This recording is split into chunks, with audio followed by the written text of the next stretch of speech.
یزدانی صاحب قرآن پڑھ رہے ہیں، میری مار ہو رہی ہے، اور زبان پہ یہ الفاظ ہیں کہ اللہ میرے یوسف کو بھی اس طرح قرآن پڑھنے والا بنا دے۔ آپ کا نام یوسف اسروری کیوں ہے؟ آپ رہتے لاہور میں ہیں، کیا یوسف لاہوری نہیں نام ہونا؟ آپ کی پہلی شادی جو ہے وہ کس عمر میں ہوئی اور دوسری، اور آپ کی اولاد؟ اکثر آپ بیانات میں مولانا منظور صاحب کو استاد جی کہتے ہیں، اس کی کیا؟ اسروری، آپ اسروری، جب تقریر کرتے ہیں تو واپ اسروری، جب جیل میں جاتے ہیں تو کہتے ہیں جاپ اسروری۔ ایک اہل اسٹیج پہ جماعتوں کی تقسیم آپ کی رائے؟ اکثر علماء کرام جو ریٹ طے کر کے آتے ہیں، ہم یہ کام مفت کرنے کے لیے تیار ہیں۔ کتنی بتاؤں آپ کو، کتنی ہونی چاہیے؟ جو داڑھی کو اسرا لگانا کس حد تک جائز ہے؟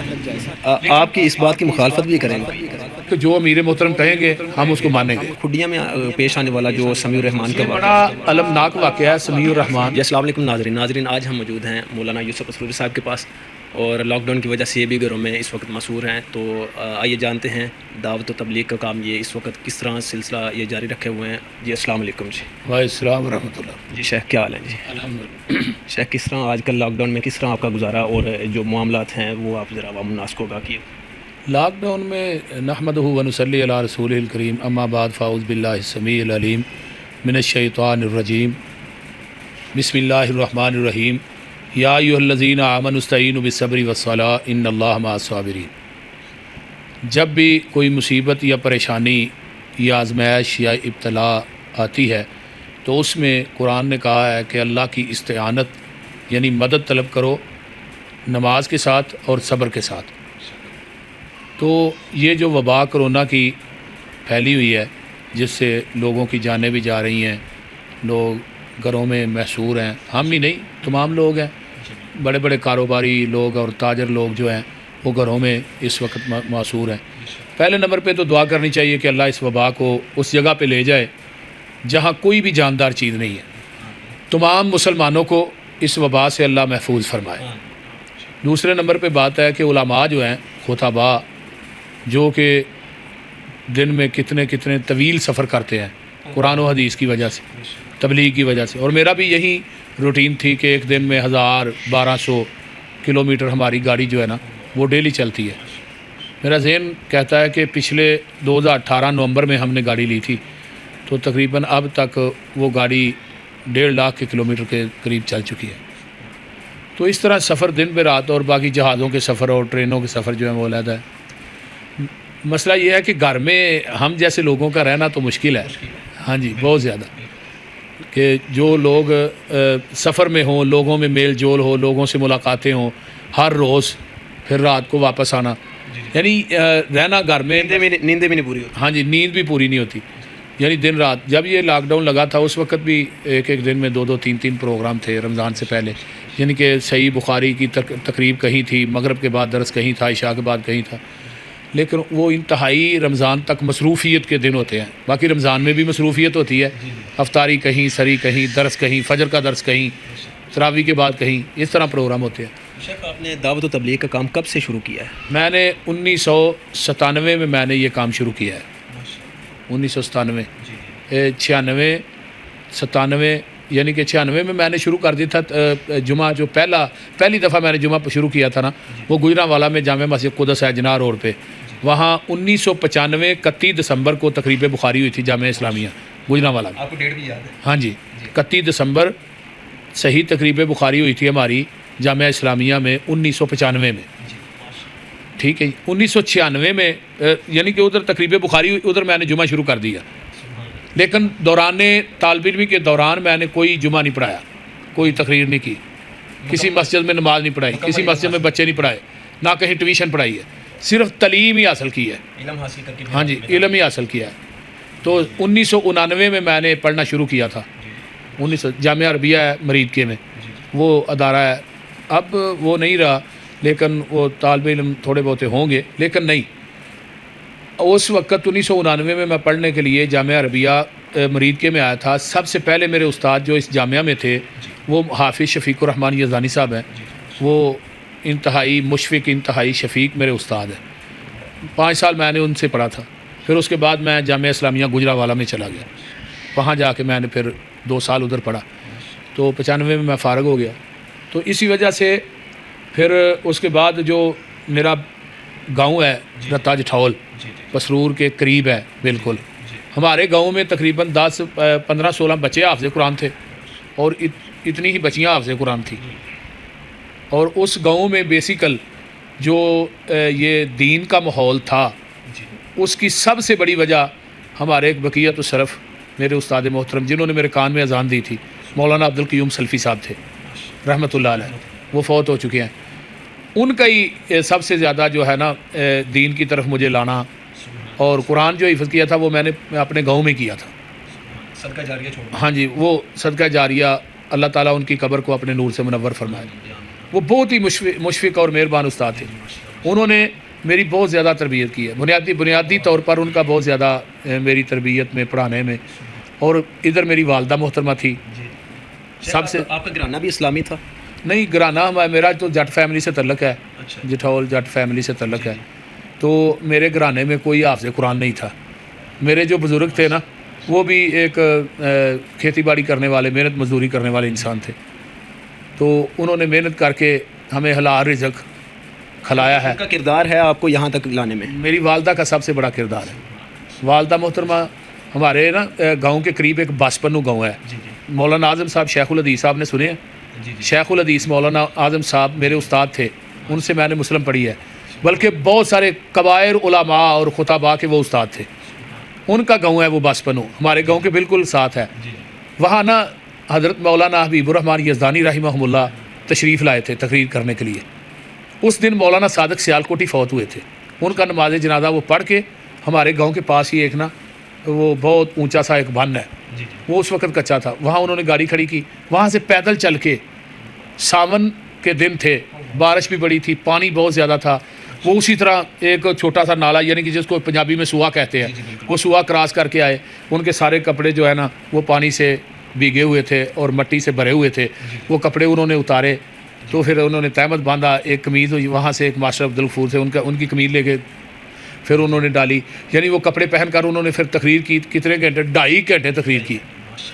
علم تارا کیف فعل ربک باصحاب الفیل، یہ انہوں نے پڑھی تھی۔ میں اس وقت 10ویں پارے حفظ کرتا تھا، وہ نیشنل کی ٹیپیں ہوتی ہیں نا، وہ پچھلے زمانے میں آپ نے دیکھی ہوگی، وہ ٹیپ میں نے اٹھائی ہوئی تھی ان کی تقریر، ہاں ان کی تقریر پڑھنے کے لیے۔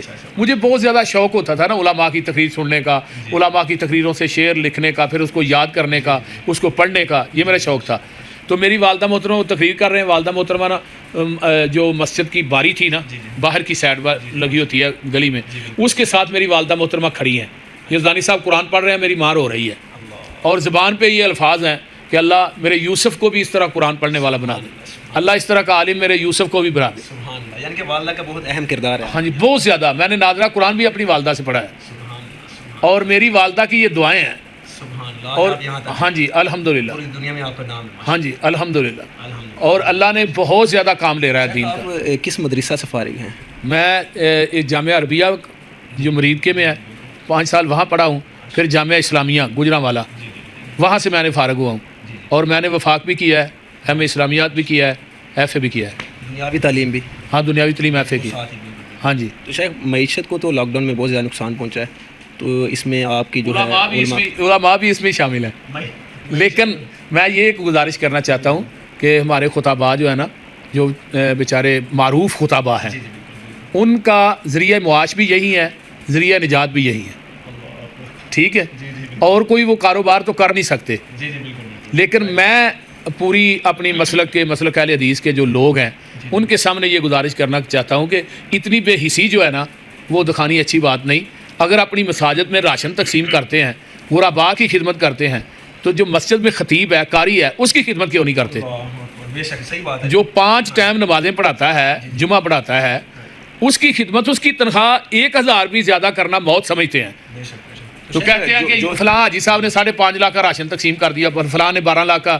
وہ آپ کے 12 لاکھ اور 5 لاکھ کس کام کے ہیں جو آپ کی مسجد کا خطیب کے بچے بھوکے ہیں؟ خطیب، قاری اور خادم، ان کی تنخواہ کتنی ہے؟ ہاں جی، قاری کی تنخواہ جو ہے وہ 10,000 12,000 ہے۔ یہ بہت ہی المیہ ہے ہماری جماعت میں، ہمارے پاکستان۔ اور دوسری بات یہ ہے کہ جتنے معروف خطاب ہیں نا، بیچاروں کو کسی نے پوچھا تک نہیں کہ آپ کے گھروں، ہاں لاک ڈاؤن کے درمیان، یعنی اتنی بے حسی جماعت کی ہے، کسی نے آج تک نہیں پوچھا، آج تک نہیں پوچھا، کسی خطیب کو نہیں پوچھا۔ اور جن کے پروگرام تھے 2-2 3-3 پروگرام تھے جن کے، انہوں نے فون کر کے یہ بھی نہیں بتایا کہ آپ کا پروگرام ملتوی ہے۔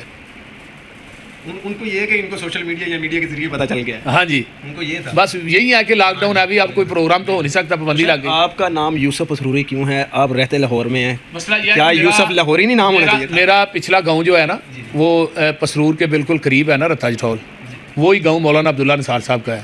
وہی گاؤں مفتی کفایت اللہ شاکر صاحب میرے بھائی ہیں, نہیں یہ پسرور کے قریب ہے. گجرانوالا سے پسرور جو ہے وہ 40 کلومیٹر ہے. یہ ضلع سیالکوٹ ہے, سیالکوٹ کی یہ تحصیل ہے پسرور. مولانا رفیق پسروری رحمۃ اللہ علیہ, آپ نے سنے ان کے, رانا شفیق خان پسروری, ہاں وہ بھی الحمدللہ ہمارے بھائی ہیں. ہاں جی, وہ اب ہماری جماعت کے وہ اسکالر بھی ہیں, بہت بڑے بھائی ہیں. مسئلہ یہ ہے کہ یہ مفتی کفایت اللہ شاکر صاحب ہیں, یہ بھی ہمارے گاؤں کے ہیں. ہمارے گاؤں کے بہت زیادہ عالم بھی ہیں جو چھوٹی چھوٹی مسجدوں میں خطیب بھی ہیں الحمدللہ. تو اس طرح مولانا عبداللہ نثار صاحب بھی ہمارے گاؤں کے ہیں. ہمارے گاؤں کی زمین جو ہے, سرزمین جو ہے, بڑی زرخیز ہے. اس طرح سب سے پہلے حافظ عمر دین صاحب تھے, وہ آنکھوں سے نبینے تھے, وہ بھی اس گاؤں کے تھے. کفایت اللہ صاحب کے وہ دادا تھے. ہاں جی, مسئلہ یہ ہے کہ یہ ہمارا گاؤں جو ہے پسرور کے بالکل قریب پڑتا ہے. تو مولانا رفیق پسروری صاحب کی وجہ سے میں نے بھی اپنا نام جو ہے مولانا یوسف پسروری رکھ لیا. میں نے بیسیکل نا پہلے میں مولانا یوسف جٹھول لکھا کرتا تھا. جٹھول ہماری برادری ہے نا. تو مولانا اعظم صاحب نے اور دیگر میرے اپنوں نے کہا کہ نہیں یہ نہیں ٹھیک ہے, آپ مولانا یوسف پسروری لکھیں. یوسف پسروری لکھیں گے. ہاں جی, پسرور میں رہتے ہیں وہ. ہاں جی پسرور. اس کے بعد آپ لاہور آ گئے؟ نہیں وہ پسرور سے ہی پھر مشہور ہو. ہاں جی, تو لاہور تو میں 2002 میں آیا ہوں. 2002. ہاں جی, یعنی کہ اب تک 18 سال ہو گئے. ہاں جی. تو شیخ آپ نے جو ہے خطابت کے دوران آپ نے اب تک کتنی مسجدیں تبدیل کر لی ہیں؟ میں اب آپ کہاں کے خطیب ہیں؟ خطابت کے دوران پہلی مسجد گجرانوالا میں تھی, دوسری ادھر رشید پور ہے لاہور میں جامعہ رحمانیہ, تیسری پھر سمن آباد فیصل آباد میں جامع مسجد مبارک ہے. ہاں جی, انارکلی میں. پھر ادھر رہا, پھر اس کے بعد میں ملتان چلا گیا, مرکز نداء الحرمین ہے ادھر شاہ رکن عالم کالونی میں 100 فٹی روڈ کے ساتھ, ادھر چلا گیا. ادھر سے پھر میں شیخو پورہ آیا, شیخو پورہ سے پھر میں ادھر آیا لاہور میں گرین ٹاؤن جامع مسجد محمدی ہے. وہاں سے پھر میں چلا گیا ادھر ڈسکا میں, ڈسکے سے پھر میں ادھر آیا, مسجد تکبیر ہے ادھر ساتھ ہی. پھر اس کے بعد یہ میں نے یہ اپنی جگہ لی ہے. یہ ہاں لاہور میں یہ مرکز بیت المامور جو ہے نا, یہ جگہ میں نے اپنی خود خریدی ہے الحمدللہ, 2 کنال. اور 2 کنال 2 کروڑ. تعمیر ہوگی مکمل؟ نہیں یہ فیکٹری تھی پرانی, فیکٹری کی عمارت میں ہی ہم جمعہ پڑھا رہے ہیں. 1 سال ہو گیا ہے تقریباً, 1.5 سال کے قریب. تعمیر کا سلسلہ جاری ہے. تعمیر انشاءاللہ وہ نقشہ بن گیا ہے, انشاءاللہ تعالیٰ وہ نقشہ جو ہے اس کے بعد انشاءاللہ تعمیر پھر کریں گے. جی انشاءاللہ. اچھا تو شیخ اکثر علماء کرام جو ریٹ طے کر کے آتے ہیں ان کے بارے میں آپ کیا کہیں گے؟ مسئلہ یہ ہے کہ ریٹ طے کرنے والا تو اچھی بات نہیں ہے. ہاں جی, پہلے نمبر پہ تو بات یہ ہے کہ کوئی دنیا کا آدمی دیندار عالم کی خدمت کر ہی نہیں سکتا. ٹھیک ہے جی, دین کی خدمت کوئی کر ہی نہیں سکتا. لیکن مسئلہ یہ ہے کہ ریٹ وغیرہ جو ہے یہ طے نہیں کرنا چاہیے. لیکن بات یہ ہے کہ جماعتوں کو بھی علماء کا خیال کرنا چاہیے, یہ جنہوں نے روز سفر کرنے ہیں. انتظامیہ کو بھی سوچنا چاہیے. مسئلہ یہ ہے کہ جنہوں نے روز سفر کرنے ہیں, میں یہ کہتا ہوں کہ اللہ مجھے توفیق دے نا. ہم روز جاتے ہیں نا جلسوں پہ, تو بلا ناغہ پھر وہ خرچہ, پھر سفر, گاڑیوں کا سارا خرچہ, اتنا ہم فورڈ نہیں کر سکتے. ہمارا کوئی کاروبار نہیں ہے. اگر اللہ ہمیں توفیق دے نا تو یقین کریں ہم یہ کام مفت کرنے کے لیے تیار ہیں, ایسا کوئی مسئلہ نہیں. لیکن جماعتوں کو خود بھی سوچنا چاہیے. بڑی بڑی ظالم جماعتیں ہیں جو خطیب کو آتے وقت ملتی نہیں, خطیب کو پریشان کرتی ہیں. یہ ایک دفعہ نہیں, کئی واقعات ہمارے ساتھ ہوئے ہیں. لیکن مسئلہ یہ ہے کہ ہم یہ میدان چھوڑ نہیں سکتے, یہ تبلیغ کا میدان ہے. لیکن چھوڑ بھی نہیں سکتے, اور انتظامیہ کو بھی چاہیے نا کہ وہ ہاں, سوچے. لوگوں کو بھی چاہیے کہ علماء کا خیال کریں, بس اتنی بات ہے. خطابہ کا خیال کریں. خطابت کے میدان میں آپ کوئی ایسا واقعہ جو آپ کبھی نہ بھولے ہوں؟ خطابت کے میدان میں ایک واقعہ تو میرے ساتھ یہ پیش آیا تھا کہ سن 2000 تقریباً 3-4 کی بات ہے. اس وقت میں نا پروگرام پہ جایا کرتا تھا, بسوں وغیرہ پہ چڑھ کے, اور اس طرح کبھی ٹیوٹے پہ, کبھی کہ جو لوکل ٹریفک ہوتی ہے اس پہ. تو میں بس کی چھت کے اوپر بیٹھ کر بھی جلسوں میں جاتا تھا. بس کی جو ہاں جی پوڑیاں جو ہیں اس کے ساتھ لمک کے لٹک کے بھی جاتا تھا. ہاں جی. تو ایک دفعہ وہ چوک میں اطلاع میں مجھے ساری رات وہ اتار گئے. ساتھ ایک گاؤں تھا چوک میں اطلاع دنیا پور سائڈ وال, وہ مجھے اتار گئے چوک میں اطلاع میں. ساری رات ٹیبل پہ بیٹھا رہا, کوئی باسی نہ ملی. اسی طرح کئی واقعات ہیں, ایک واقعات نہیں. لیکن مسئلہ یہ ہے کہ زندگی میں ایک اور واقعہ تھا 2014 میں جو پیش آیا.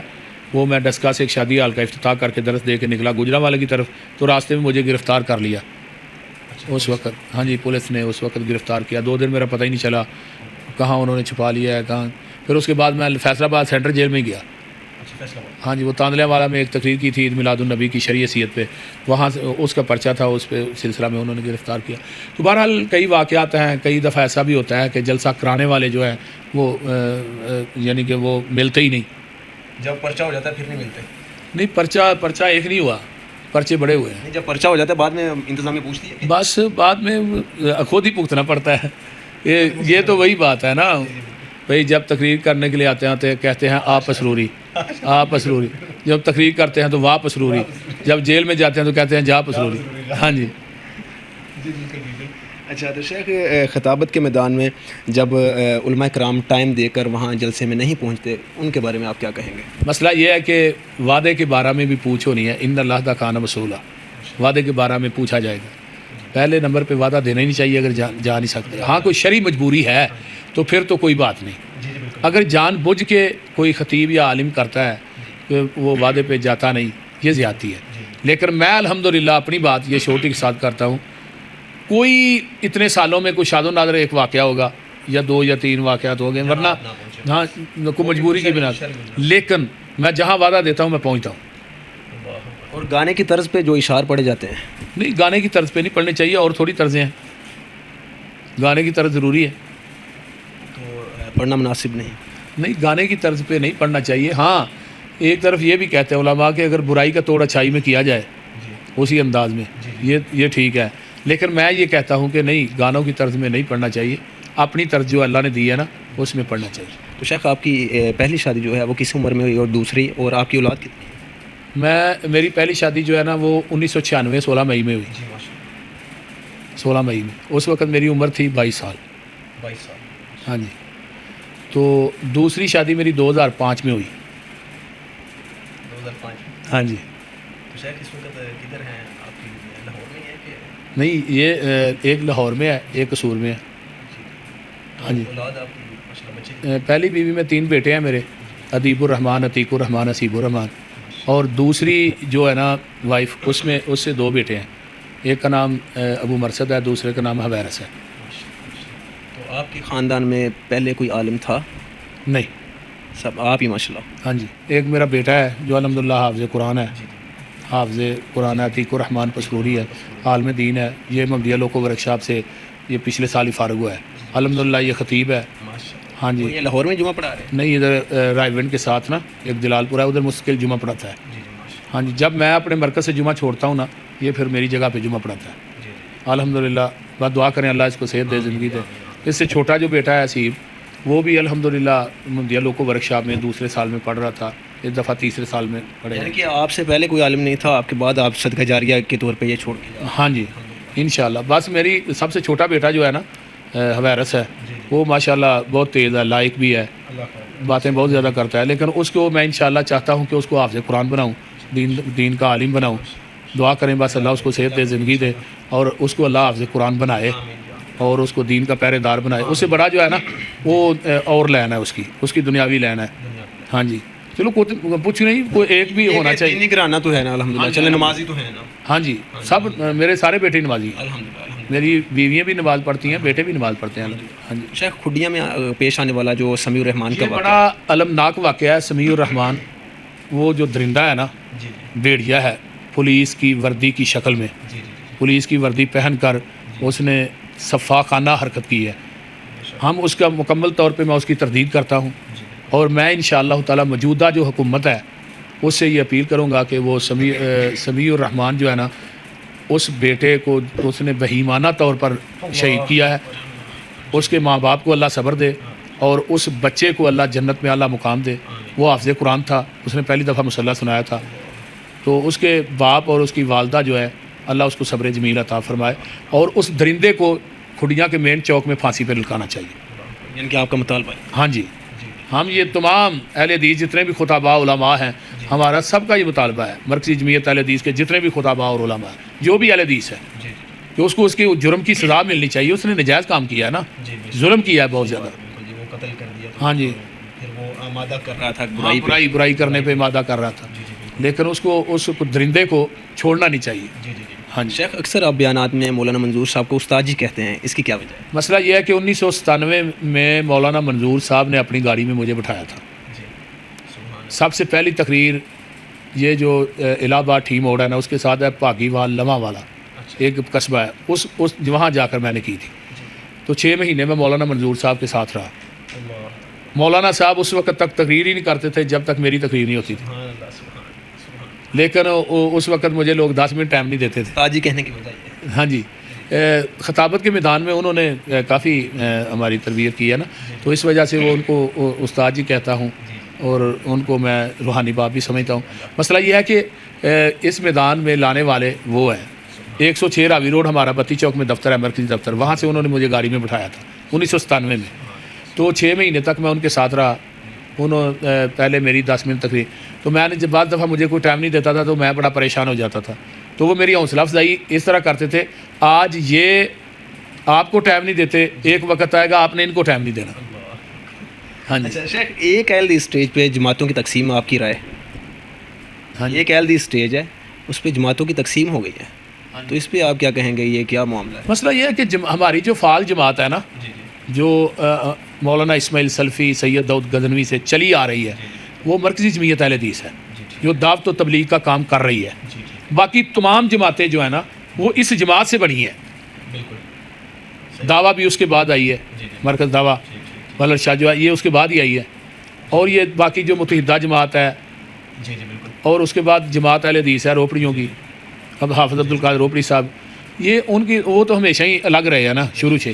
لیکن باقی جو جتنی بھی جماعتیں ہیں نا چھوٹی موٹی، یہ جو مرکزی جمعیت عالمی کہلواتے ہیں، کہلوانے والے ہیں، یہ بھی اسی کا حصہ ہے نا. متحدہ جمعیت جو ہے وہ بھی اسی کا حصہ ہے. جاتے وقت مولانا معین الدین لکھوی صاحب صلح کر کے گئے تھے، وہ مرکزی جمعیت اور متحدہ ایک ہی ہو گئی تھی.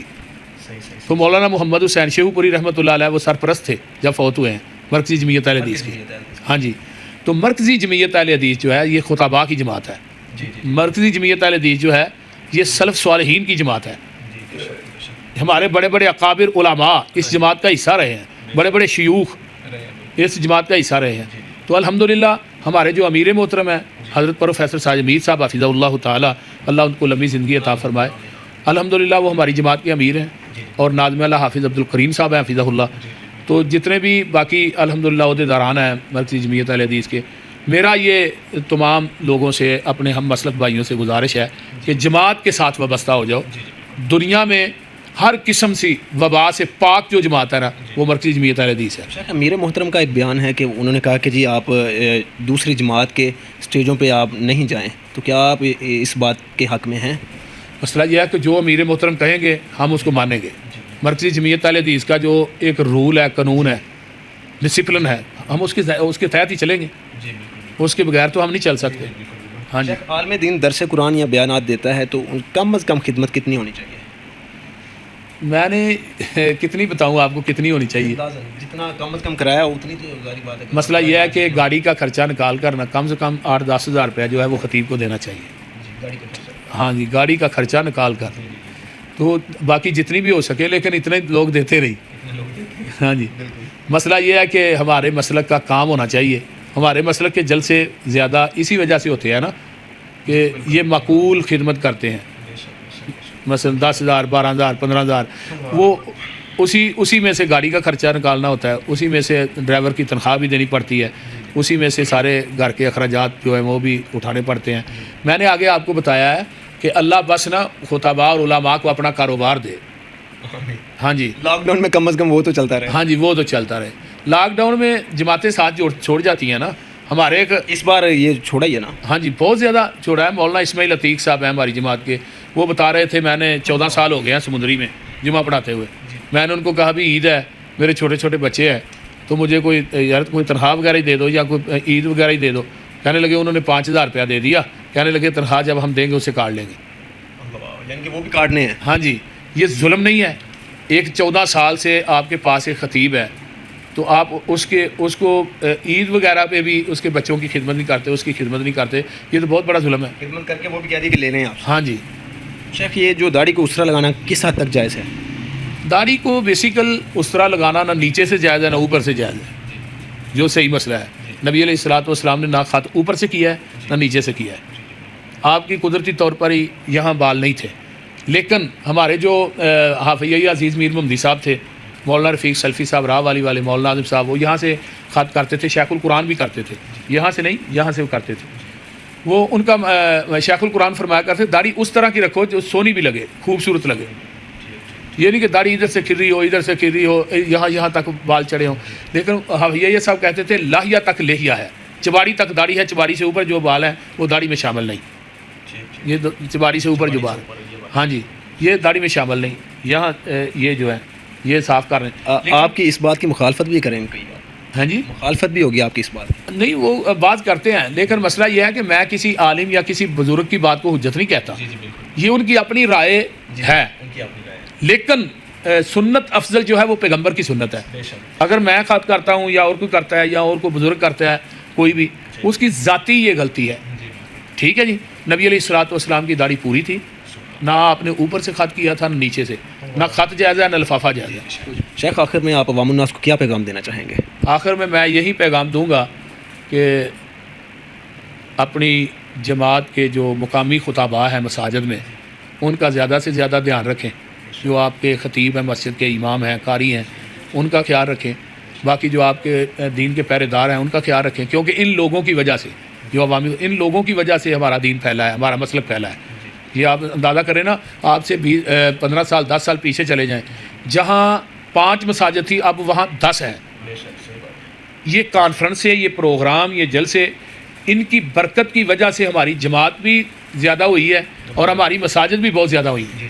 تو میں یہ پیغام دینا چاہوں گا عوام الناس کو کہ علماء کا زیادہ سے زیادہ خیال رکھیں، اور اس لاک ڈاؤن میں اپنے اللہ کو زیادہ یاد رکھیں، عبادات کریں، ذکر و اذکار کریں، اور استغفار کثرت سے کریں.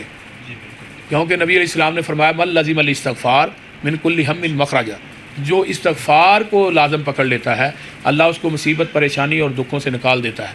سبحان اللہ، سبحان اللہ. وَرَزَقَهُ مِنْ حَيْثُ لَا يَحْتَسِبُ، اللہ رزق وہاں سے دیتا ہے جہاں اس کو وہم و گمان بھی نہیں ہوتا. تو 5 وظائف ہیں.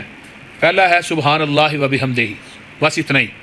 دوسرا ہے استغفر اللہ و اتوب الیہ. تیسرا ہے لا حول ولا قوۃ الا باللہ. چوتھا ہے سبحان اللہ والحمد للہ ولا الہ الا اللہ واللہ اکبر. 5واں درود شریف ہے.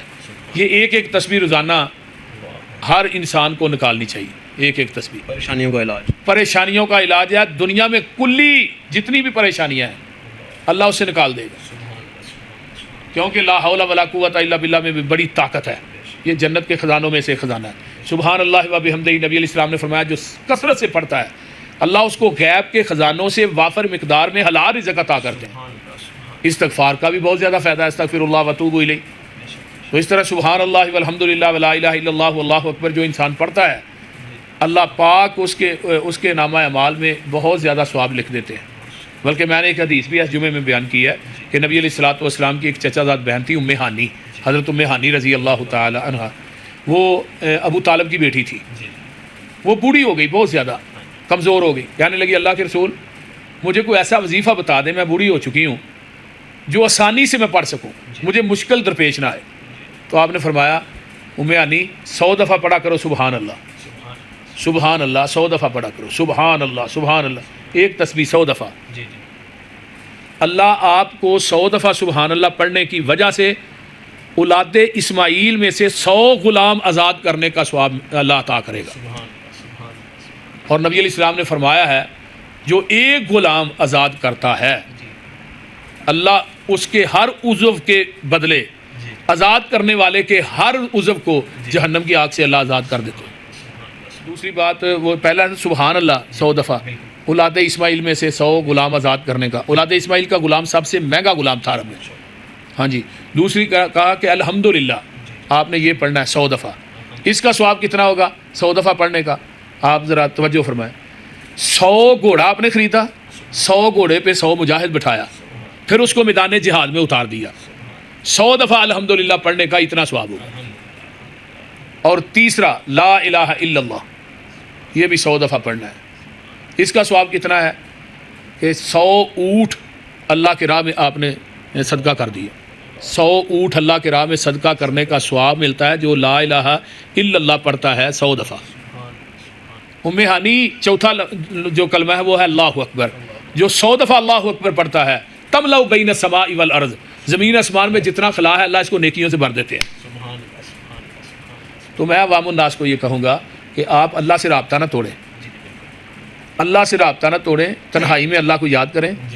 ایک یاری سچے رب والی، باقی یاریاں سب خواریاں نے، جنہیں رب دیاں یاریاں چھڑ دیتیاں انہیں جتیاں بازیاں آ رہی ہیں۔ تو شیخ آخر پہ آپ M S Islamic movie channel کے بارے میں کوئی اہم تبصرہ کرنا چاہیں گے؟ یہ جو آپ کا ایم ایس اسلامک مووی جو ہے، جو آپ علماء کا جا کے انٹرویو لیتے ہیں، ان کا انٹرویو پھر پورے پاکستان میں سوشل میڈیا پہ وائرل ہوتا ہے، ہاں پوری دنیا پہ چلتا ہے الحمدللہ۔ یہ آپ کا بہت زیادہ اچھا کام ہے کہ چلو علماء تو گھر میں ہیں تو ان کے گھر میں رہنے کا کچھ نہ کچھ فائدہ تو ہونا۔ ہاں جی، تو میں کہوں گا کہ سب لوگ ان کا چینل جو ہے وہ دیکھیں اور علماء کے اظہار خیال کا جو ہے اس سے فائدہ اٹھانا چاہیے۔ اپنے بچوں کو علماء کے کردار، علماء کی سیرت کا پتہ چلے، ہاں جی، تو اپنے بچوں کی بھی تربیت کرنی چاہیے۔ بچوں کو کارٹون وغیرہ بھی دکھاتے ہیں، اپنے علماء کرام کی سیرت بھی دکھائیں۔ ہاں جی، کارٹون کی بنسبت جو ہے نا وہ قرآن پاک بچوں کو پڑھائیں، دعائیں یاد کرائیں، یہ سب سے اہم مسئلہ ہے۔ جو بچپن میں بچوں کا جو ذہن ہوتا ہے نا وہ ایک بالکل پلین تختی ہوتی ہے، جو اس کے اوپر چڑھ جاتا ہے لکھا جائے گا نا وہ پوری زندگی نقش ہو جائے گا، وہ انشاءاللہ تعالیٰ ان کو بھولے گا نہیں۔ جی ناظرین، ہمارے ساتھ موجود تھے مولانا یوسف اسروری صاحب، تو آپ نے ان کا انٹرویو ملاحظہ فرمایا۔ مزید اس طرح کی ویڈیو کے لیے ہمارا چینل سبسکرائب کریں۔ السلام علیکم۔